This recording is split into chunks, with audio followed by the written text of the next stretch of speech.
بسم اللہ الرحمن الرحیم والصلاة والسلام علی رسولہ الکریم وعلی آلہ واصحابہ اجمعین اما بعد فاعوذ باللہ من الشیطان الرجیم بسم اللہ الرحمن الرحیم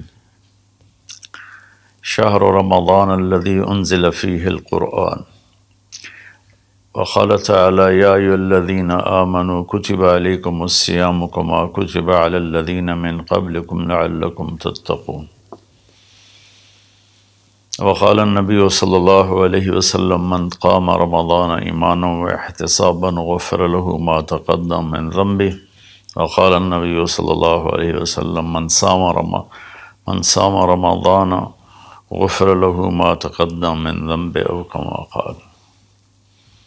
جی میرے محترم بھائیوں بہنوں دوستوں بچوں بچیوں، میری طرف سے رمضان کی مبارک ہو۔ سارے اہل ایمان سارے مسلمانوں کو رمضان کی مبارک ہو، اور اللہ سے دعا ہے کہ اللہ تعالی ہمارے اس روزے اور تراویح کو قبول فرمائے اور ہماری بخشش کا ذریعہ بنائے، آمین۔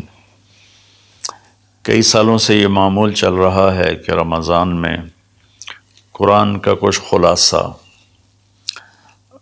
وہ بیان کر دیا جائے۔ 1.25 پارہ پڑھا جاتا ہے، رات ہم نے 1.5 پارہ سنا، تو سارے کا تو خلاصہ مشکل ہوتا ہے، تو کچھ اس میں سے جو اللہ تعالیٰ دل میں ڈالے گا وہ میں عرض کر دوں گا۔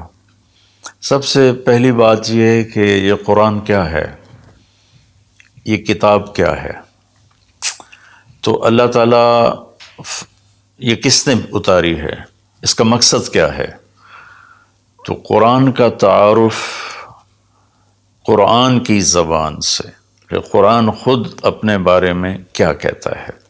تو پہلا سوال اٹھتا ہے یہ کس کی کتاب ہے، کس نے لکھی ہے، کون مصنف ہے؟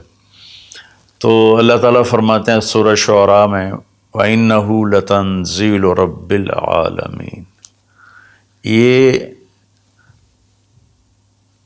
پیغام ہے، یہ کتاب ہے، تھوڑی تھوڑی کر کے اتاری ہوئی، تنزیل تھوڑا تھوڑا کر کے اتارنا، انزال ایک ہی دفعہ اتارنا۔ رب العالمین، جو ساری کائنات کا مالک ہے اور لارڈ ہے اور بادشاہ ہے اور پالنے والا ہے۔ لفظ رب میں اللہ نے ایک خوبصورت اشارہ کیا ہے کہ میں تمہارا پالنے والا ہوں، تو جیسے تمہاری ماں تم سے پیار کرتی ہے اور تمہارے لیے ہر وقت آسائش پہنچانے کی کوشش کرتی ہے، ہر وقت راحت پہنچانے کی کوشش کرتی ہے، تکلیف سے بچانے کی کوشش کرتی ہے، تو یہ کتاب اس رب العالمین کی طرف سے ہے جو تمہارا پالنے والا ہے۔ وہ تمہارے لیے کبھی تکلیف نہیں چاہے گا، کبھی مشقت نہیں چاہے گا۔ میرے اس قانون پہ عمل کرنا تمہارے لیے سراسر فائدہ ہے، اور اس کو چھوڑ دینا تمہارے لیے سراسر نقصان ہے۔ لفظ رب میں یہ ایک پیغام اللہ تعالیٰ نے خاموش پیغام ہمیں دیا ہے۔ کس کی کتاب ہے؟ کا رب العالمین۔ رب العالمین تو آسمانوں پر ہے، تو نیچے کون لایا؟ تو اس کا جواب ہے نزل بہ الروح الامین۔ اس کے لیے ایک مقدس فرشتہ آیا جو امانت دار ہے، کہ وہ جس طرح اللہ کی طرف سے وہ پیغام ملا اسی طرح اس کو لے کر نیچے آیا۔ امین کے لفظ نے حضرت جبریل کی ضمانت دی، اللہ کی طرف سے ضمانت۔ اور روح جو ہر آلائش سے پاک ہے، اور اللہ کا امر ہے قل الروح من امر ربی۔ تیسری بات، کس پر اترا ہے، کس کو یہ دیا گیا ہے کلام؟ کا علی قلبک، اے میرے محبوب یہ آپ کے رب کا کلام ہے، جبریل اس کو لایا ہے اور آپ کے دل کے اوپر اتارا ہے۔ پہلی 3 کتابیں لکھی ہوئی اتار دی گئیں بیک وقت۔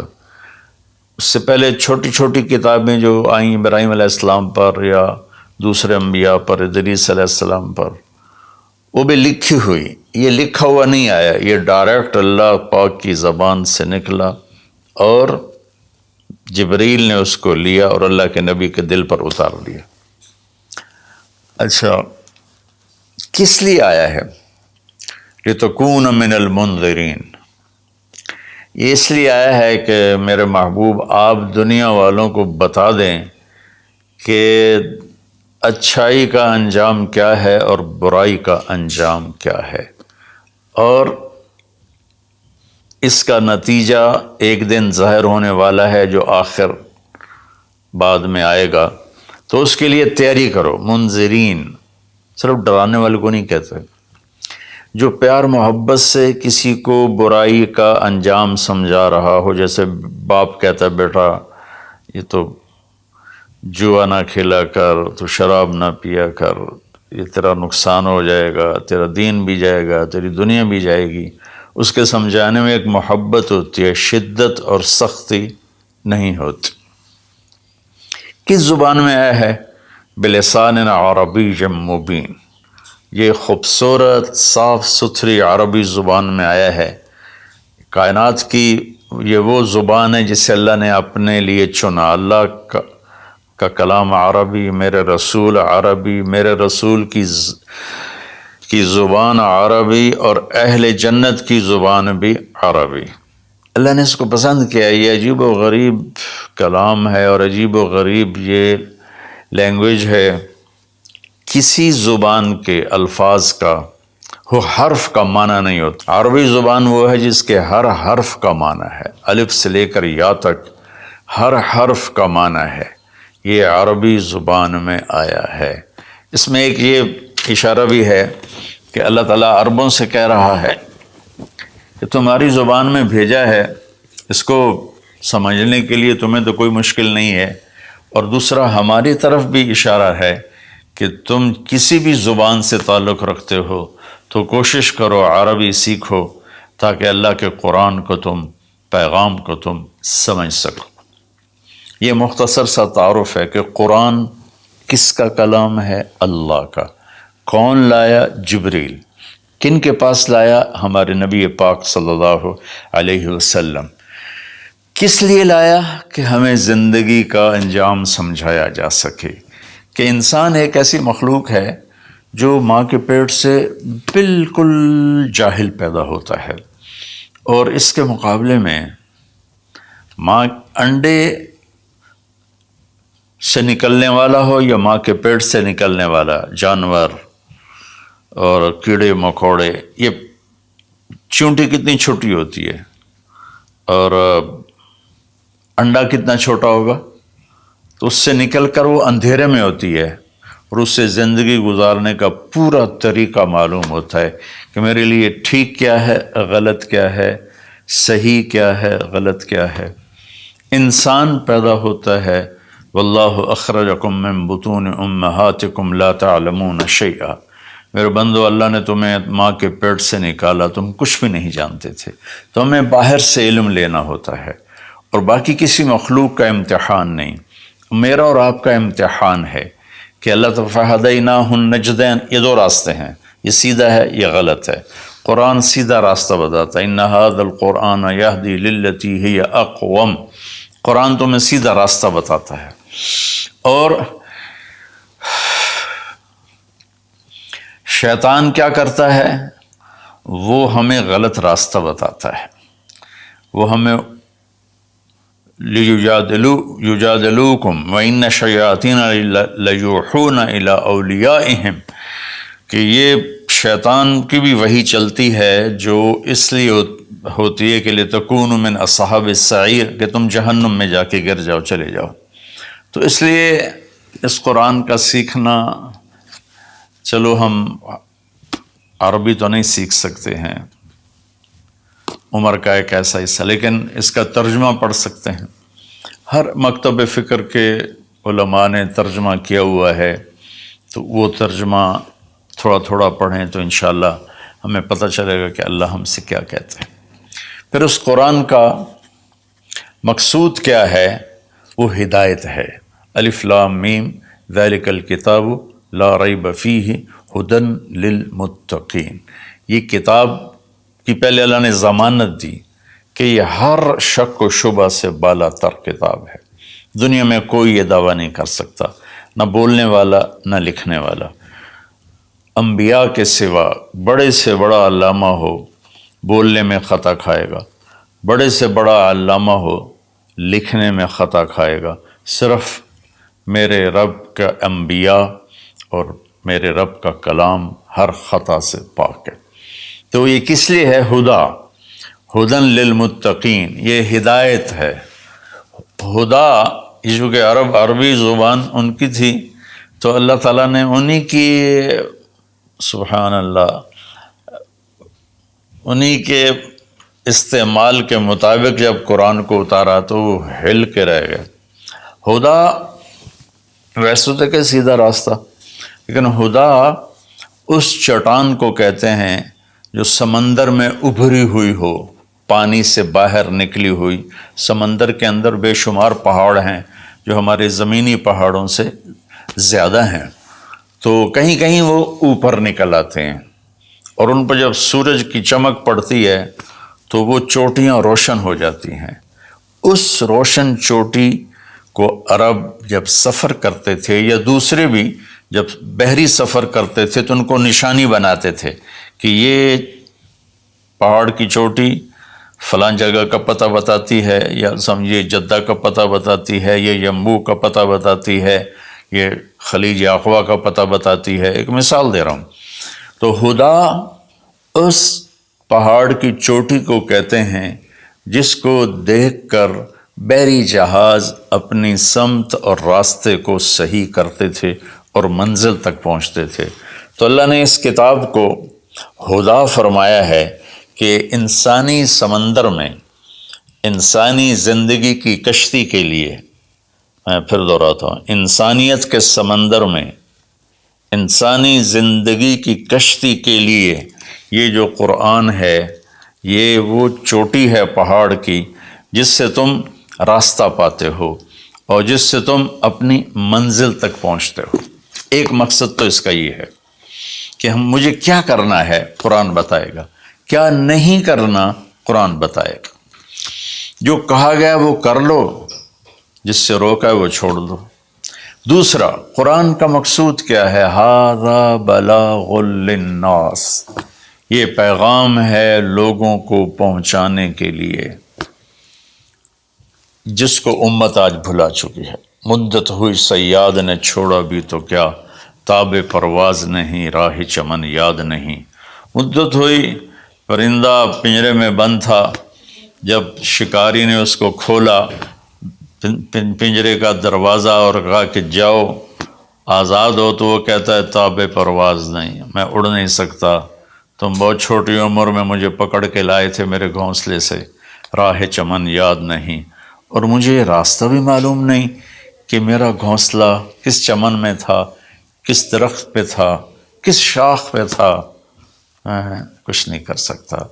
اس وقت امت خواہشات کے پنجرے میں اس طرح بند ہوئی ہے کہ راہ چمن یاد نہیں، تاب پرواز نہیں، راہ چمن یاد نہیں، کہ اللہ تعالیٰ نے ہمیں یہ سورہ ابراہیم کے آخر میں ھذا بلاغ للناس، یہ لہجہ ہے قرآن کا، یہاں ھذا بلاغ للناس، یہ پیغام ہے لوگوں کو پہنچانے کے لیے، وَلِيُنذَرُوا بِهِ، تاکہ انہیں خبردار کیا جا سکے، وَلِيَعْلَمُوا، تاکہ وہ جان لیں، أَنَّمَا هُوَ إِلَٰهٌ وَاحِدٌ وَلِيَذَّكَّرَ أُولُو الْأَلْبَابِ، کہ ایک ہی اللہ ہے، ایک ہی معبود ہے، ایک ہی الہ ہے، ایک ہی مدد کے قابل، ایک ہی پکارے جانے کے قابل، ایک ہی ہے جس کو پکارنا بھی ہے، بلانا بھی ہے، مانگنا بھی ہے، جھولی بھی پھیلانی ہے۔ یہ اس کا دوسرا مقصد ہے۔ اس امت کو ایسا نبی ملا جس کے بعد کوئی نبی نہیں آئے گا، کوئی نبی نہیں آئے گا۔ نبی اللہ بھیجتا ہے، خود بخود کو انسان نبوت کا دعویٰ کرے تو اس سے وہ نبی نہیں بنتا ہے، تو نبی اللہ بھیجتا ہے اور اللہ پسند کرتا ہے۔ تو ہمارے نبی آخری ہیں، لہٰذا اس کتاب کا پیغام دنیا کو پہنچانا ہم سب کے ذمے ہے کہ ہم انہیں بتائیں کہ بھائیو آگے ایک زندگی آ رہی ہے۔ 2 باتیں ہو گئیں۔ تیسری بات یہ ہے کہ اس وقت ایک ماحول بنا ہوا ہے کہ دین پہ چلنا بڑا مشکل ہے، دین پہ چلنا بڑا مشکل ہے۔ تو اللہ تعالیٰ نے بسم اللہ الرحمن الرحیم، یہاں سے اللہ نے تسلی دینی شروع کی کہ میں شروع کرتا ہوں اس اللہ کے نام سے جو رحمان بھی ہے رحیم بھی ہے، مہربان ہے، نہایت رحم کرنے والا ہے۔ تو پہلا ہی جملہ بتاتا ہے کہ جو رحمان و رحیم ہو وہ کوئی ڈنڈے سوٹے کا قانون تو نہیں بنائے گا، بہت نرم سا بنائے گا، ہماری فطرت کے مطابق بنائے گا۔ بھوک کی حالت میں روٹی کھانا کون سا مشکل کام ہے؟ افطاری کے وقت کھانا کون سا مشکل کام ہے؟ ہر کوئی جھپٹنے پر تیار ہوتا ہے۔ پھر دوبارہ اللہ نے تسلی دی، الحمدللہ، سب تعریفیں اس اللہ کے لیے ہیں۔ حمد اور مدح، یہ قرآن کے 2 لفظ ہیں۔ حمد ہے وہ تعریف جس کے وہ لائق ہے، اور مدح میں خوش آمد ہے۔ آپ نے فرمایا یا معاذ ایاک والتمادح فإنہ الذبح، معاذ خوش آمد کرنے سے بچنا یہ ذبح کر دینے والی چیز ہے۔ تو اللہ تعالیٰ نے کہا سب تعریفیں تیرے اللہ کی، اور اللہ کے صفاتی نام 99 ترمذی شریف میں ہیں، لیکن وہ 99 نام صرف نہیں ہے، بلکہ جیسے اللہ اپنی ذات میں لامحدود ہے تو اس کی نام بھی لامحدود ہیں، لیکن ذاتی نام جو ہے وہ اللہ ہے۔ اللہ میرے بر صغیر میں خدا بولا جاتا ہے عام طور پہ، اہل علم بھی یہی بولتے ہیں، عام لوگ بھی یہی بولتے ہیں۔ میرا اس سے کوئی اختلاف نہیں ہے کہ یہ نہیں بولنا چاہیے۔ خدا فارسی کا لفظ ہے، پتہ نہیں کس نے یہ لفظ بنایا، خدا، وہ جسے کسی نے نہ بنایا ہو اسے خدا کہتے ہیں، لیکن اللہ نے اپنا نام بتایا کہ میرا نام اللہ ہے۔ تو ترجمہ لفظوں کا نہیں ہوتا، نام کا ترجمہ نہیں ہوتا، ترجمہ عبارات کا ہوتا ہے۔ میرا نام طارق جمیل ہے، اس کے الفاظ کا مطلب ہے کچھ، لیکن مجھے طارق جمیل کہہ کے پکارا جاتا ہے، اور طارق رات کو آنے والا، اور طارق کھٹکھٹانے والا، میں تو کوئی نہیں کھٹکھٹا رہا۔ مولانا خوبصورت، جمیل خوبصورت کو کہتے ہیں، نام کا ترجمہ نہیں ہوتا۔ اس لیے بہتر یہ ہے کہ اللہ کو صرف اللہ کے نام سے پکارا جائے، اللہ، سبحان اللہ، زبان ہی میٹھی ہو جاتی، اللہ۔ یہ کوئی حرام حلال کی بات نہیں کر رہا ہوں، افضل اور اولا کی بات کر رہا ہوں کہ جو نام اللہ نے اپنا کہا، اللہ، قرآن کو شروع اس سے کیا، ہمیں اللہ کہنا چاہیے۔ جو لفظ اللہ میں نور ہے وہ لفظ خدا میں ہے ہی نہیں، صرف اللہ کا حق، صرف اللہ کا حق۔ اور اللہ کے نام میں ایک عجیب صفت ہے، کسی بھی نام کا کوئی لفظ حرف نکالو تو مطلب بدل جاتا ہے۔ جیسے طارق، رات کو آنے والا، طرق، الف نکال دو، طرق، تو طرق کا مطلب ہے زمین پہ قدم مارنا، طریق سے طرق ہے۔ طریق ہوتا ہے زمین کی وہ جگہ جس پر پاؤں کی دھمک پڑتے پڑتے پڑتے پڑتے راستہ بن جائے، اس لیے اس کو طریق کہتے ہیں۔ تو توئے ہٹا دو تو ارق، بے قرار۔ جمیل کا جیم ہٹا دو تو میل بن گیا، میل بن گیا۔ یہ ہٹا دو تو جمل، اونٹ بن گیا۔ لفظ اللہ کی ایک خصوصیت ہے کہ اس کے ہر حرف کو ہٹا دو تو اشارہ اللہ کی طرف ہی ہوتا ہے، اللہ اللہ ہی ہے۔ الف ہٹا دو، للہ، تو اللہ کہتا ہے للہ ما فی السماوات و ما فی الارض، تو اشارہ اللہ کی طرف۔ اگلا لام ہٹا دو تو بچ جاتا ہے لہو، تو اللہ تعالیٰ کہتا ہے لہو ما فی السماوات و ما فی الارض۔ پچھلا لام ہٹا دو، الف کے بعد کا لام ہٹایا تو الہ بن گیا، اور آخری لام ہٹایا تو لہو بن، آخری لام ہٹایا تو الہ بنا۔ اور پہلا ہٹائے تو لہو بنا. تو میرا رب کہتا ہے اللہ، اچھا اللہ، الف ہٹا دو، للہ، اللہ، للہ ما فی السماوات و ما فی الارض، پھر لام بھی ہٹا دو، الف بھی ہٹا دیا، لام بھی ہٹا دیا، تو لہو ما فی السماوات و ما فی الارض. پھر آخری لام کو ہٹا کے پہلے لام کو بچا لیا تو وَهُوَ الَّذِي فِي السَّمَاءِ إِلَٰهٌ وَفِي الْأَرْضِ إِلَٰهٌ. اور پھر سب سے عجیب بات کہ سارے حرف ہٹا کر آخری ہے کی پیش کو باقی رکھو نا، تو وہ ہے اللہ لا الہ الا ہو، اللہ لا الہ الا ہو، هو اللہ الذی لا الہ الا ہو، قل هو اللہ احد، هو اللہ الذی لا الہ الا ہو. یہ لہو ما فی السماوات و ما فی الارض. تو اللہ تعالیٰ نے ہمیں تسلی دی کہ میں بہت بڑا ہوں. اچھا یہ اللہ، یہ جو تو قانون بھیج رہا ہے تو قانون تو بڑے سخت ہوتے ہیں، تو اللہ کہتا رب العالمین، نہیں میں تمہاری ماں سے زیادہ پیار کرنے والا ہوں، میں تم پر ایسے ڈنڈے نہیں چلاؤں گا. تو لیکن میرا اللہ کہتا ہے کہ میرا بندہ میں تیری ماں سے 70 گنا کا مطلب 70 نہیں ہوتا، لا محدود درجے میرا پیار ہے. پھر تسلی نہیں ہوتی، اللہ تو قرآن تو بھیج رہا ہے، پتہ نہیں ہم عمل کر سکیں گے کہ نہیں کر سکیں گے. تو پھر اللہ کہتا ہے الرحمن الرحیم. کیوں ڈر گئے ہو؟ کیوں قرآن کے مطابق دکان نہیں چلاتے، زندگی نہیں گزارتے، جاب نہیں کرتے، زراعت نہیں کرتے، تجارت نہیں کرتے، شادی نہیں کرتے، ساری چیزوں کو بنا لیں، تو کیوں ڈرتے ہو؟ رب العالمین پہلی گارنٹی، الرحمن الرحیم پہلے بسم اللہ سے.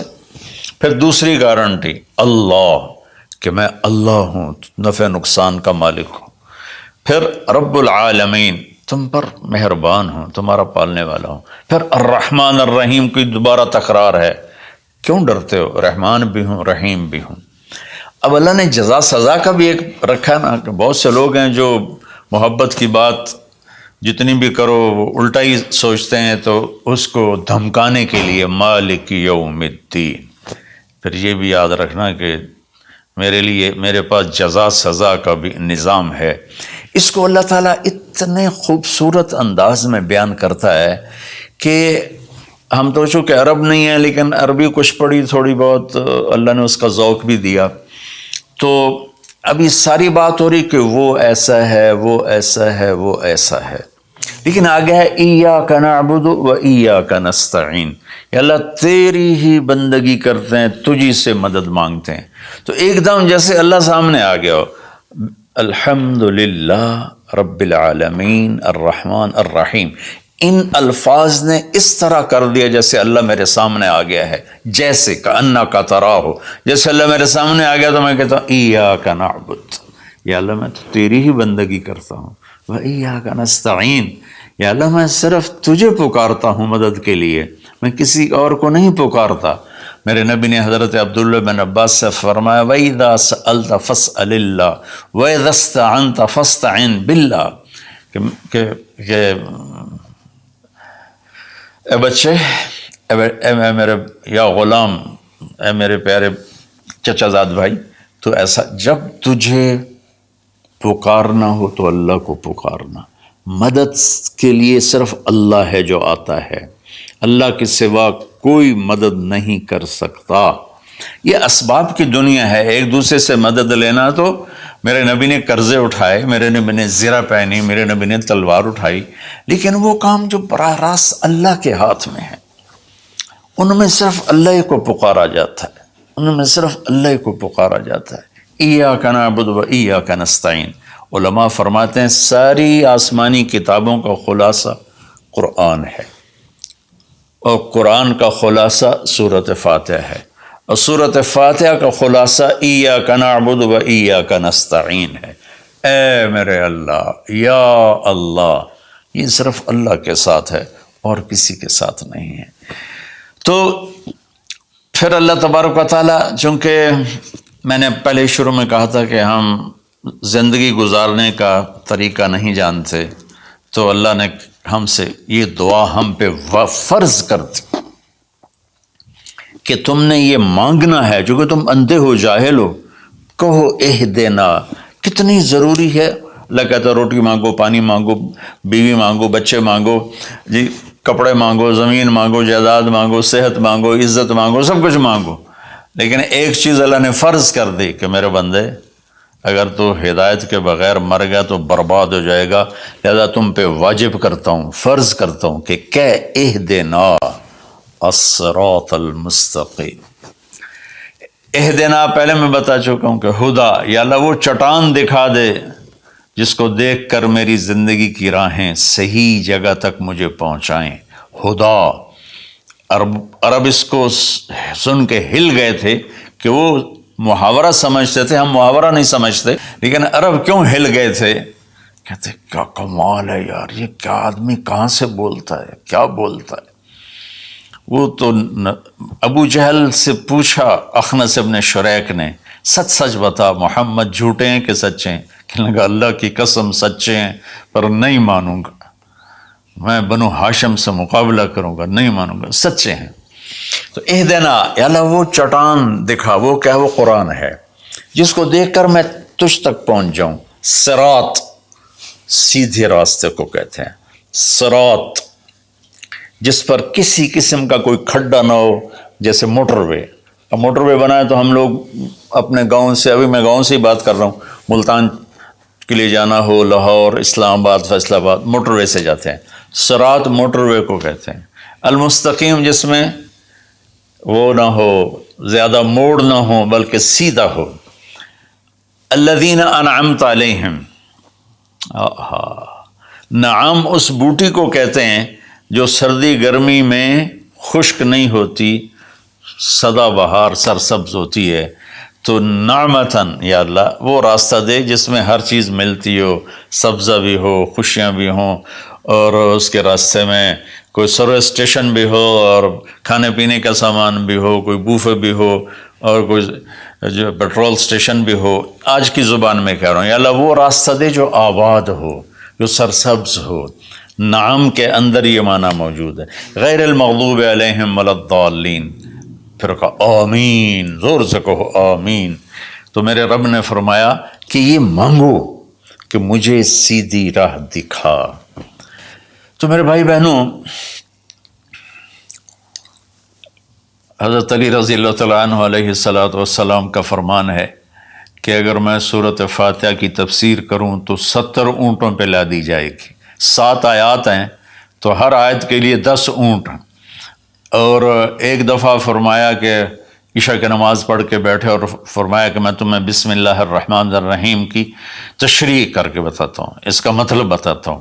تو با سے شروع ہوئے، با صرف لفظ با سے شروع ہوئے، اور فجر کی اذان ہو گئی، با کی شرح چل رہی تھی. تو سورہ یعنی بقرہ، یہ سارے، اب ایک اور روایت ہے کہ سورہ بقرہ سارے قرآن کی سردار ہے، اور سورہ بقرہ کی سردار آیت الکرسی ہے جس میں اللہ اپنا تعارف کرواتا ہے. تو اس میں اللہ تعالیٰ نے شروع ہی میں ایک حکم دیا، یا ایھا الناس اعبدوا ربکم الذی خلقکم والذین من قبلکم لعلکم تتقون. اگر میں ساری سورہ بقرہ کا خلاصہ بتاؤں تو یہ آیت ہے کہ اے لوگو، یا ایھا الذین آمنوا نے کہا اے دنیا کے انسانوں، اس رب کی بندگی کرو جس نے تمہیں پیدا کیا، جس نے تمہیں بنایا، جس نے جعل الارض فراشا والسماء بناء، وہ رب جس نے تمہارے لیے زمین کا فرش بچھایا، آسمان کی چھت کو تمہارے اوپر جس نے تان کے رکھ دیا، اور ما لہا من فروج، کہیں سے وہ پھٹی ٹوٹی نہیں ہے. تو اس رب کے سامنے جھکو، اس رب کے سامنے جھکو. عبدہ اس بوٹی کو کہتے ہیں جو صحرا میں پیدا ہوتی ہے اور ہر وقت سرسبز رہتی ہے، اور اونٹ جب اس کو دیکھ لیتا ہے تو پھر وہ کسی جھاڑی کی طرف نہیں جاتا، سیدھا اس بوٹی کے اوپر جاتا ہے. تو میں قربان جاؤں، لفظ عبدہ میں، یہ عبد میں یہ اشارہ ہے، عبادت میں یہ اشارہ ہے کہ میرے بندو، میں تمہارا ایسا رب ہوں کہ تم میرے بغیر رہ نہیں سکتے ہو. تو ایسے میری طرف آؤ جیسے وہ تمہارے اونٹ تو ان کی عزت تھے، ان کا تاج تھے، تو میں تمہیں یہ پیغام دیتا ہوں کہ میرے بن کے چلو، میرے بن کے چلو۔ آخر میں حضرت یعقوب علیہ السلام کا انشاءاللہ سورہ یوسف میں اللہ تعالیٰ نے زندگی تو اس کی تفصیل آئے گی، لیکن یہاں صرف اتنی بات کہ اللہ تعالیٰ نے باپ کے روپ کیسا ہونا چاہیے، ایک باپ کو باپ کیسا ہونا چاہیے، اس میں جو یعقوب علیہ السلام کو فٹ کیا ہے اور کسی نبی کو فٹ نہیں کیا ہے، کہ یعقوب علیہ السلام نے اپنی اولاد جو نافرمان تھی ان کے ساتھ کس طرح زندگی گزاری، جو کھو گئے ان پر کیسے صبر کیا، اور جب وہ دنیا سے جانے لگے تو اس وقت کیا فکر کیا۔ تو مرنے والا کبھی کسی سوچ میں ہوتا ہے، کبھی کسی سوچ میں ہوتا ہے، تو یعقوب علیہ السلام نے فرمایا ما تعبدون من بعدی، دیکھو بیٹو میں جا رہا ہوں، میرے بعد کس کی عبادت کرو گے؟ تو انہوں نے کہا کہ ہم آپ کے رب کی اور ابراہیم کے رب کی، اسماعیل کے رب کی ہم عبادت کریں گے۔ تو والدین کے اوپر ذمہ ہے انہیں اپنے اللہ کا تعارف کرانا، اللہ کی پہچان کرانا، ڈنڈے سے نہیں، محبت سے، پیار سے، نصیحت سے۔ تو والدین پیار محبت سے اپنی اولاد کو اس پر لائیں۔ سورہ بقرہ اتنی لمبی صورت ہے کہ ابو علی رحمۃ اللہ علیہ بغداد میں 6 صدی کے عالم تھے، وہ سورہ بقرہ کو شروع کیا، اس کی شرح کرتے کرتے کرتے 32 سال گزر گئے اور وہ مر گئے، اور سورہ بقرہ وہ پوری نہیں کر سکے تھے۔ تو میں خلاصے کے طور پر اس میں سے یہ بتا رہا ہوں کہ ہم اپنے اللہ کو پہچانیں، اسی کو معبود بنائیں، اسی کو اپنی مدد، اسی کو اپنا مددگار بنائیں، اسی کی بندگی اور عبادت کریں۔ اور ایک چیز میں نے چن کے دکھائی کہ ایز اے والدین ہمیں اپنی اولاد کو کس حال میں چھوڑ کے جانا ہے، اور اس سے پہلے میں نے قرآن کا تعارف کروایا۔